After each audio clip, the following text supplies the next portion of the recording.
நாட்டின் சீரற்ற வானிலை காரணமாக நாடு முழுவதும் தற்பொழுது நிலவி வரும் கடும் மழையின் காரணமாகவும் குளங்கள் உடைப்பெடுக்கும் அபாயமும் ஆறுகளில் நீர்வரத்து அதிகரித்து காணப்படுகிறது. இந்த நேரத்தில் பொதுமக்கள் அவதானத்துடனும் பாதுகாப்புடனும் இருக்க வேண்டும் எனவும் தெரிவிக்கப்பட்டுள்ளது.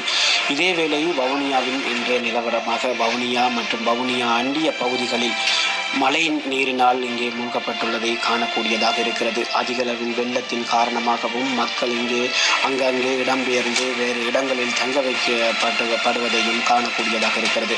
அந்த வகையிலே வவுனியா பூந்தோட்டம் பகுதியில் கூட இன்று நீரினால் மூழ்கும் நிலை ஏற்பட்டுள்ளது.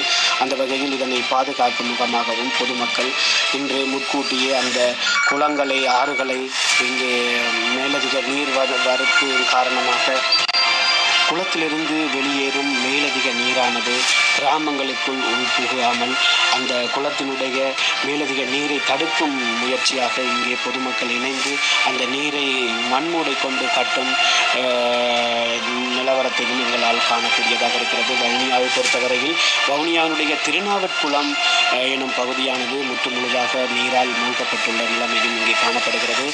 தற்போது குறித்த இடத்திற்கு எமது வவுனியா மாவட்டத்தினுடைய அரசாங்க அதிபர் அவர்கள் நேரடியாக சென்று குறித்த இடத்தினை பார்வையிடுவதையும் எங்களால் காணக்கூடியதாக இருக்கிறது.